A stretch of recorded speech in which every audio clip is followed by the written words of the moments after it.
محترم ناظرین، السلام علیکم ورحمۃ اللہ وبرکاتہ۔ میری طبیعت عجیب سی رہنے لگی تھی۔ مجھے ہر وقت ایسا محسوس ہوتا جیسے کسی نے مجھے نشہ آور دوا پلا دی ہو، جس کے زیر اثر میں ہر وقت نیند اور مدہوشی کی حالت میں رہتی تھی۔ امی ابو بھی میری حالت دیکھ کر بہت زیادہ پریشان تھے۔ ان کو کچھ سمجھ نہیں آ رہا تھا کہ میرا رویہ بدلتا کیوں چلا جا رہا تھا۔ میں تو ایک سمجھدار اور کام میں دل لگانے والی لڑکی تھی، مگر جیسے جیسے وقت گزر رہا تھا میں سست پڑتی چلی جا رہی تھی اور بد مزاج اور چڑچڑی رہنے لگی تھی۔ ایک دن مجھے اپنی اس طبیعت کی تبدیلی کے بارے میں علم ہو ہی گیا تھا جب ڈاکٹر نے مجھے بتایا کہ میں ماں بننے والی ہوں، تو میرے پیروں تلے سے زمین ہی نکل گئی تھی۔ مجھے پہلے تو یقین ہی نہیں آیا کہ ڈاکٹر نے ایسا کیوں کہا تھا، جبکہ میں تو کنواری تھی اور کبھی کسی کو اپنے اس حد تک قریب آنے ہی نہیں دیا کہ یہ نوبت آ جاتی۔ سرمد میری یہ حالت دیکھ کر بہت زیادہ خوش ہو گیا تھا۔ مجھے شک سا ہونے لگا کہ وہ میری اس حالت کے بارے میں کچھ تو ضرور جانتا تھا، مگر میں اس سے پوچھنے کی ہمت نہیں کر پائی تھی۔ اس کی نفرت کی وجہ سے مجھے اپنے ہی گھر سے نکال دیا گیا تھا اور میں بہت دنوں تک سڑکوں پر بے مقصد گھومتی پھرتی رہی تھی۔ مجھے زندہ رہنے کے لیے ایک چھت اور پیٹ بھرنے کے لیے کھانے کی اشد ضرورت تھی۔ تب میں نے ایک دارالامان میں پناہ لے لی تھی، کیونکہ اس کے سوا میرے پاس اور کوئی ٹھکانہ بھی نہیں تھا۔ دارالامان کی انچارج نے میری مدد کی اور میں نے اسی دارالامان میں ایک لڑکی کو پیدا کیا، مگر میں اس کو دیکھ کر بہت زیادہ روئی تھی۔ میں طے کر چکی تھی کہ حقیقت جان کر ہی رہوں گی، چاہے مجھے کتنی بھی مشکلات کیوں نہ اٹھانی پڑتی۔ میں نے اس بچی کا DNA ٹیسٹ کروایا تھا، صرف اس وجہ سے نہیں کہ میں اس کو اپنے پاس رکھنا نہیں چاہتی تھی، بلکہ میں اس کے باپ کے بارے میں جاننا چاہتی تھی کہ آخر وہ کون تھا جس نے میرے ساتھ اتنا بڑا ظلم کیا تھا۔ اور جب وہ DNA رپورٹ میرے سامنے آئی تو وہ دیکھ کر میرے اوسان خطا ہو گئے تھے۔ میں اپنے ہاتھوں میں اس رپورٹ کو تھامے بہت دیر تک سوچتی رہی تھی کہ کوئی اپنی نفرت میں اس حد تک بھی گر سکتا تھا۔ مجھے یقین ہی نہیں آ رہا تھا کہ سب کچھ میری آنکھوں کے سامنے ہوتا ہوا بھی مجھے نظر کیوں نہیں آیا تھا، اور میں بے قصور ہوتے ہوئے بھی اپنے گھر سے نکال دی گئی تھی۔ میرا نام انیلا ہے، میں کراچی شہر کی رہائشی ہوں۔ میں نے جب سے ہوش سنبھالا تھا خود کو ایک دارالامان میں موجود پایا تھا، جہاں پر میرے جیسے اور بھی بہت سارے بچے موجود تھے۔ مجھے نہیں معلوم تھا کہ میرے ماں باپ کون تھے۔ پتہ نہیں میں کسی ماں کی مجبوری تھی یا کسی کے گناہوں کا نتیجہ تھی جو مجھے اس طرح سے دارالامان میں رہنا پڑ رہا تھا۔ میں دارالامان میں ہی کھیلتی کودتی بڑی ہوتی ہوئی تھی۔ اس دارالامان میں ہماری ضرورت کی ہر چیز موجود تھی۔ میرے لیے دارالامان ہی میری دنیا تھی، جہاں میں اپنی ہم عمر لڑکیوں کے ساتھ ہنستی کھیلتی اور زندگی کے چھوٹے موٹے خواب بنتی تھی۔ مگر دل کے کسی کونے میں ہمیشہ یہ سوال رہتا تھا، آخر میں کون ہوں، میرے ماں باپ کون ہیں، اور مجھے اس دارالامان میں کیوں چھوڑا گیا تھا۔ جب میں 16 سال کی ہوئی، دارالامان کی ایک کارکن نے مجھے بتایا تھا کہ میں اپنی ماں کی وجہ سے ہی اس دارالامان میں تھی اور میری ماں کا نام بھی انیلا ہی تھا۔ یہ سن کر میرے دل میں ایک طوفان سا اٹھ گیا تھا۔ میں اپنی ماں کو تلاش کرنا چاہتی تھی، جاننا چاہتی تھی کہ میری کہانی کیا ہے اور کیوں مجھے اس طرح سے دارالامان میں تنہا بے سہارا چھوڑ دیا گیا تھا۔ میں نے بہت کوشش کی تھی اور دارالامان کے بہت پرانے ریکارڈز دیکھنے کی کوشش کرنے لگی تھی تاکہ میں اپنی ماں کے بارے میں جان سکتی اور یہ جان سکتی کہ آخر میری ماں مجھے اس طرح سے کیوں چھوڑ گئی تھی۔ مگر بہت کوشش کرنے کے باوجود بھی میں کچھ بھی نہیں جان پائی تھی۔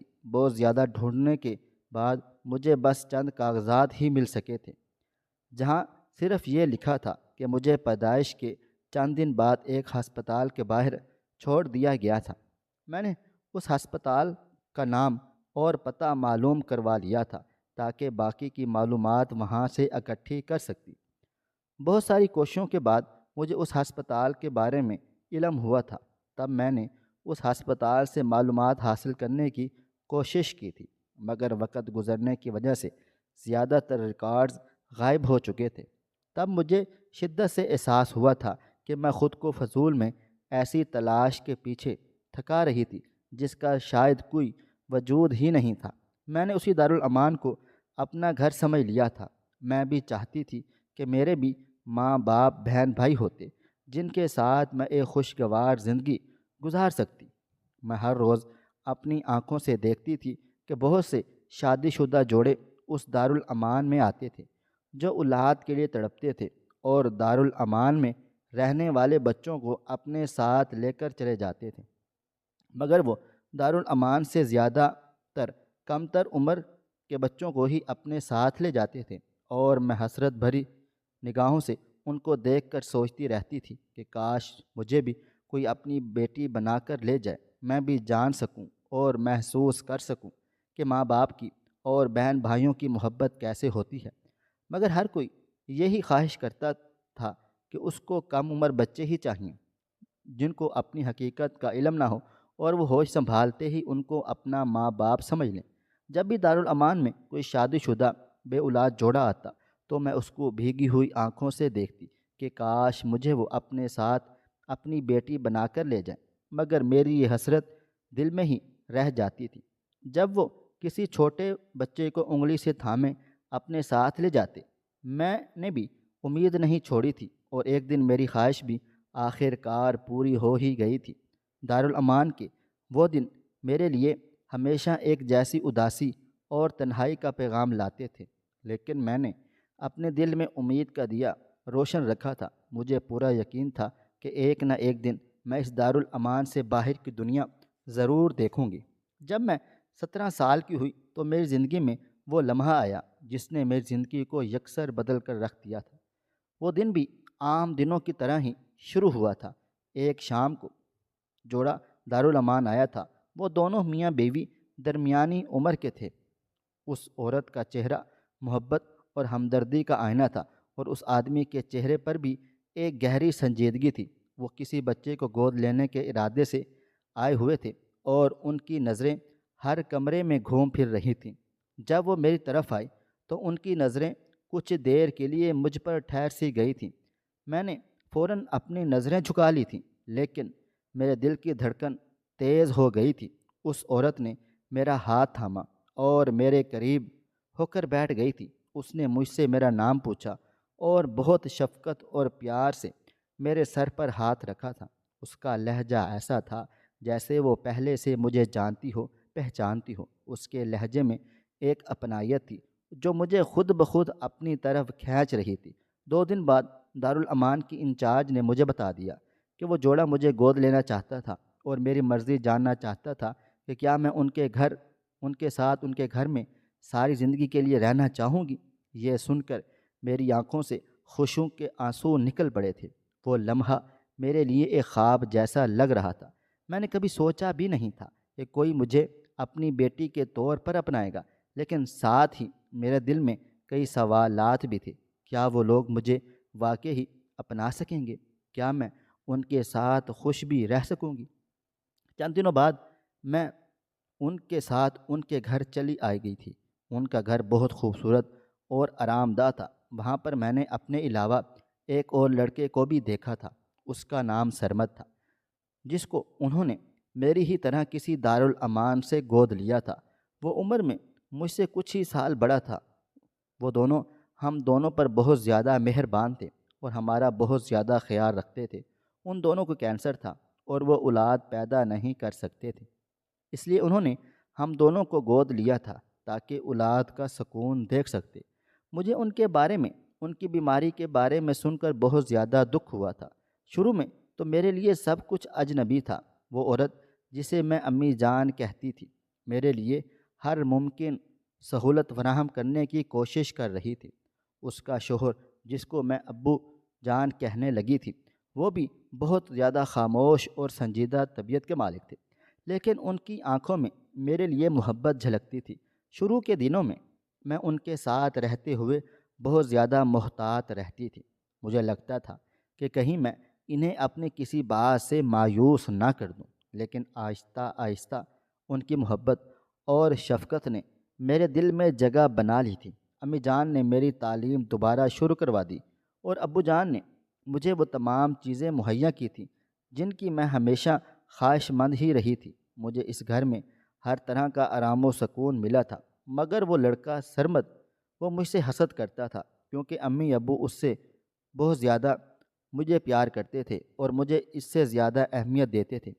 ہم دونوں تو ان کی اولاد کی طرح ہی تھے، مگر میں سرمد سے چھوٹی ہونے کی وجہ سے ان کے دل کے زیادہ قریب تھی اور سرمد سے زیادہ ان کو عزیز تھی۔ مگر وقت گزرنے کے ساتھ ساتھ سرمد مجھ سے نفرت کرنے لگا تھا۔ ان دونوں میاں بیوی کے گھر میں میرا وقت شروع میں بہت خوبصورت اور سکون بھرا گزر رہا تھا، لیکن سرمد کی مجھ سے نفرت دن بدن بڑھتی ہی چلی جا رہی تھی۔ میں نے بہت زیادہ کوشش کی تھی کہ میری اس کے ساتھ دوستی ہو جائے، مگر وہ میرے ساتھ بات کرنے سے بھی کتراتا تھا، اور جب کبھی ہم دونوں کا آمنا سامنا ہو جاتا تو وہ طنزیہ لہجے میں بات کرتا یا مجھے نظر انداز کر دیا کرتا تھا۔ پہلے تو مجھے اس کے رویے کی سمجھ نہیں آ رہی تھی، لیکن وقت گزرنے کے ساتھ ساتھ مجھے اندازہ ہو گیا تھا کہ یہ سب امی ابو کی محبت کی وجہ سے ہے، جو وہ سرمد سے زیادہ مجھ سے محبت کرتے ہیں۔ سرمد کا حسد اس حد تک بڑھ گیا تھا کہ اس نے میری زندگی کو مشکل بنانے کی کوششیں شروع کر دی تھیں۔ وہ ہر چھوٹی چھوٹی بات کو بڑا بنا کر پیش کرتا اور امی ابو کے سامنے مجھ پر الزامات لگاتا۔ کبھی وہ کہتا کہ میں نے اس کی چیزیں چوری کی ہیں، کبھی کہتا کہ میں ان سے جھوٹ بولتی ہوں، لیکن امی ابو کو مجھ پر بھروسہ تھا اور وہ ہمیشہ میرے حق میں بات چیت کرتے تھے۔ ایک دن سرمد نے امی جان کے کمرے سے ان کے زیورات نکال کر اپنے کمرے میں چھپا دیے اور پھر ابو جان کو بلا کر کہا، زیورات غائب ہیں۔ جب میں نے سنا کہ سرمد نے مجھ پر اتنا بڑا الزام لگا دیا ہے تو میں ڈر سی گئی تھی۔ اگر اب امی ابو کو وہ زیورات نہیں ملیں گے تو وہ مجھے واپس اسی دارالامان میں ہی چھوڑ آئیں گے۔ جب امی ابو نے تلاشی لی تو ان کو زیورات سرمد کے کمرے سے ہی مل گئے تھے۔ یہ واقعہ امی ابو کے لیے بہت زیادہ صدمے کا باعث بنا تھا۔ سرمد کو کافی ڈانٹ بھی پڑی تھی اور اس دن کے بعد وہ اور زیادہ غصے میں رہنے لگا تھا۔ سرمد نے فیصلہ کر لیا تھا کہ وہ میری زندگی برباد کر دے گا۔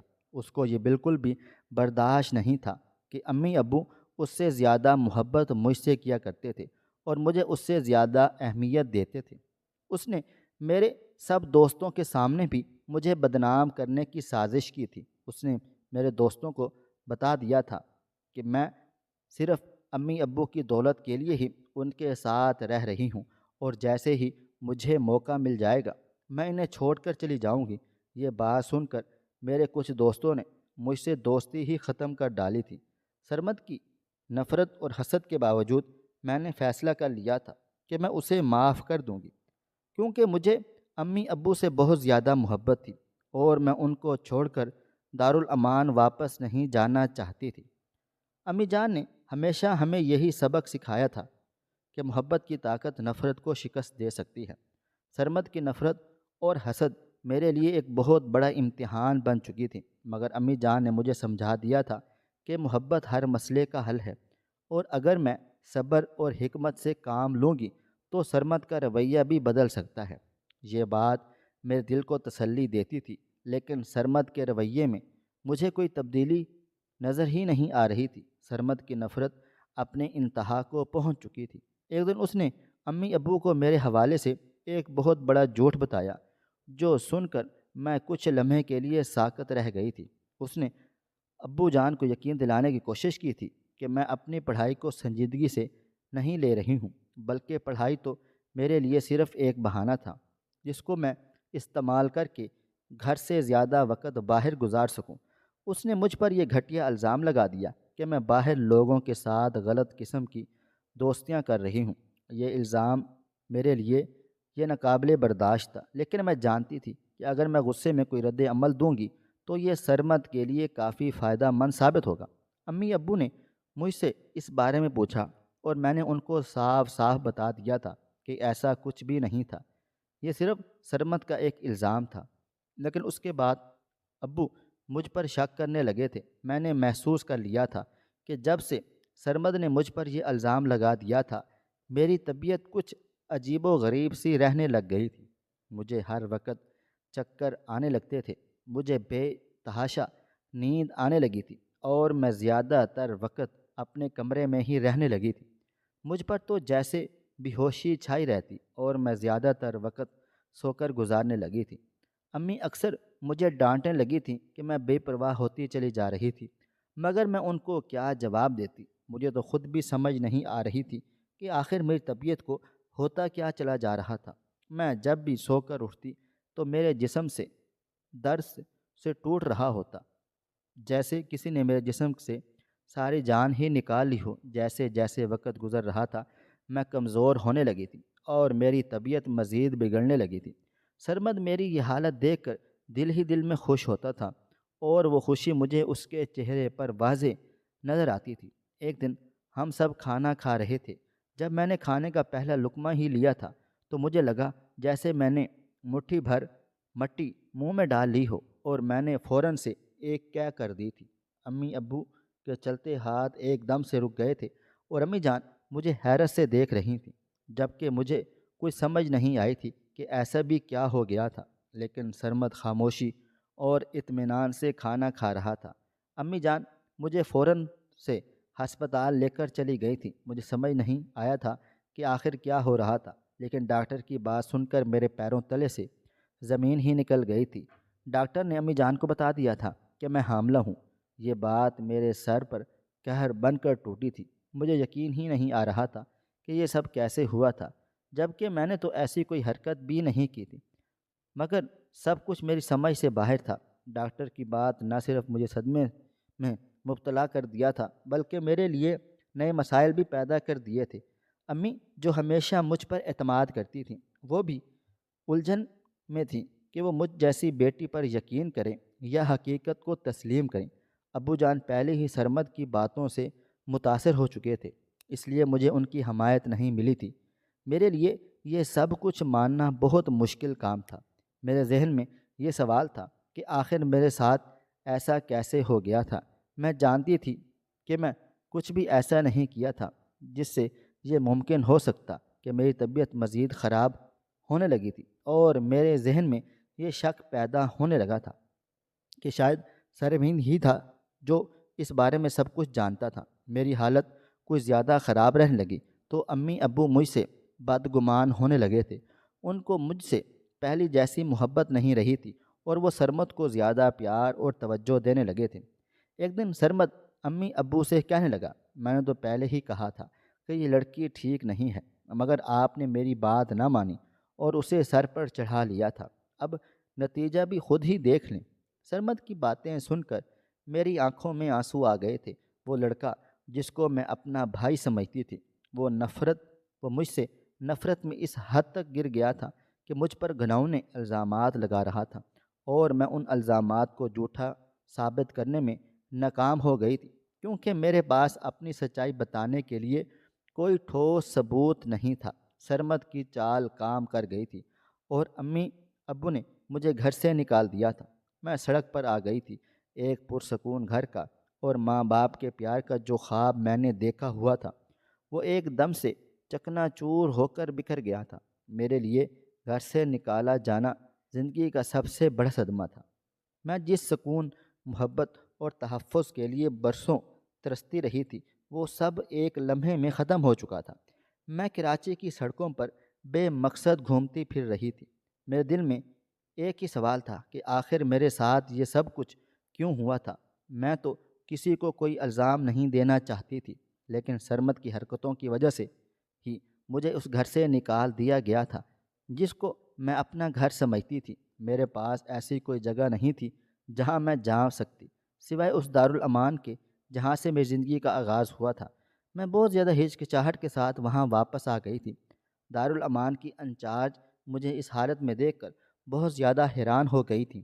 پہلے تو ان کو میری بات کا یقین ہی نہیں آیا تھا، مگر جب میں نے ان کو ساری بات بتائی تو انہوں نے مجھے فوراً گلے سے لگا لیا۔ مجھے آج بھی یاد ہے، انہوں نے مجھے پیار سے سمجھاتے ہوئے کہا تھا کہ بیٹا، زندگی ہمیں بہت سے امتحان دیتی ہے، لیکن یہ ہم پر منحصر ہے کہ ہم ان سے کیسے نکلتے ہیں۔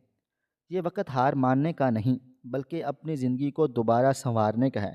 مجھے ان کی باتوں سے بہت زیادہ ہمت حاصل ہوئی تھی، مگر میں حقیقت جاننے کے لیے بھی بے تاب تھی۔ انہوں نے مجھے دارالامان میں رہنے کی اجازت دے ڈالی تھی اور مجھے بہت سارا حوصلہ بھی دیا تھا کہ وہ ہر حال میں میرا ساتھ دیں گی تاکہ میں اپنے پیروں پر کھڑی ہو سکوں گی۔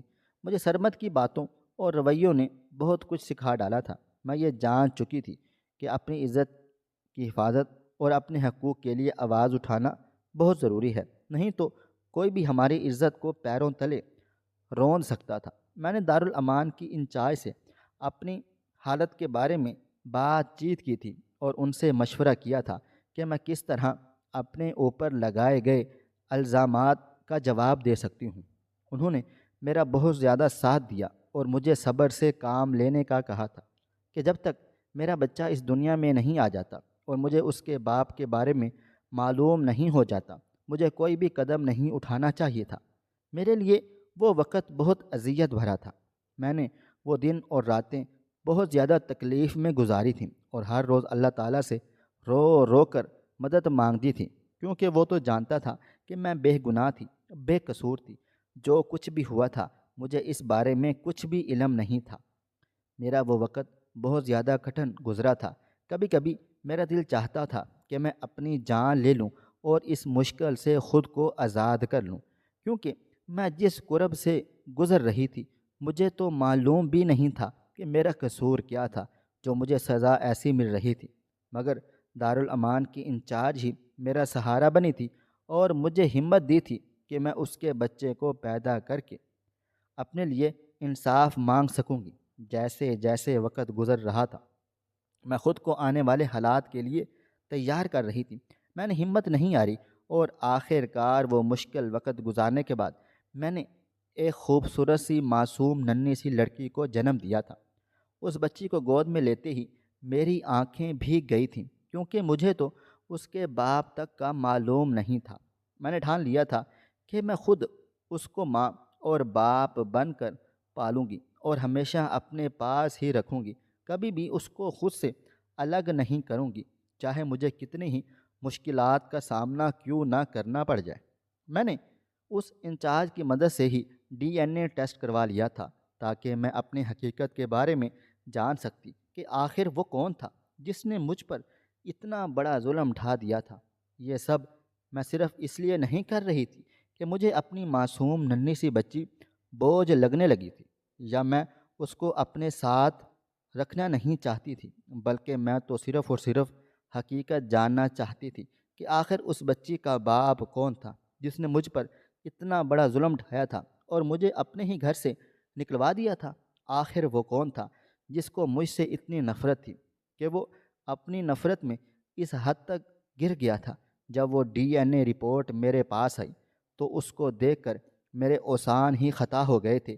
مجھے یقین ہی نہیں آ رہا تھا کہ یہ سب کچھ میری آنکھوں کے سامنے ہوتے ہوئے بھی مجھے دکھائی کیوں نہیں دیا تھا۔ حقیقت تو میرے سامنے ہی تھی، لیکن میں ڈر کے مارے ہی اپنی آنکھیں ہی بند کر لی تھی۔ اس بچی کا باپ کوئی اور نہیں بلکہ خود سرمد ہی تھا۔ مجھے یقین ہی نہیں آ رہا تھا کہ وہ مجھ سے نفرت میں اس حد تک گر گیا تھا کہ اس نے میری عزت کو اپنے ہی پیروں تلے روند کر مجھے اتنے پیار محبت کرنے والے ماں باپ کے ہاتھوں ذلیل کروا کر اپنے ہی گھر سے بے دخل کر دیا تھا۔ مجھے وہ سب کچھ یاد آنے لگا تھا کہ وہ مجھ سے کس حد تک نفرت کرتا تھا اور مجھ پر طرح طرح کے الزامات لگاتا رہتا تھا۔ جب کسی نے بھی اس کی بات کا یقین نہیں کیا تھا تبھی اس نے اتنا گھناؤنا قدم اٹھا لیا۔ اب مجھے سمجھ آنے لگی تھی کہ میری طبیعت اتنی خراب کیوں رہنے لگ گئی تھی۔ وہ مجھے نشہ آور ادویات دیتا تھا جس کے زیر اثر میں اپنے کمرے میں بے ہوش پڑی گھنٹوں سوتی رہتی تھی۔ امی ابو کو لگتا تھا کہ شاید میری طبیعت خراب رہتی ہے، اس لیے میں اپنے کمرے سے باہر نہیں آ پاتی تھی، لیکن سرمد تو سب کچھ جانتا تھا اور اس نے میری بے ہوشی کا فائدہ اٹھا کر میری عزت خراب کر ڈالی تھی، جس کے نتیجے میں آج میں نے اس بچی کو جنم دیا تھا۔ میں بہت دیر تک اس بچی کو اپنے ہاتھوں میں تھامے یہ سوچتی رہی تھی کہ اب مجھے سرمد سے بدلہ لینا چاہیے یا نہیں، لیکن میں اپنے ان ماں باپ کو سرمد کی حقیقت بتانا چاہتی تھی، جنہوں نے ان کی باتوں میں آ کر مجھے گھر سے نکال دیا تھا۔ ان کو لگا تھا جیسے جھوٹ سرمد نہیں بلکہ میں نے بولا تھا۔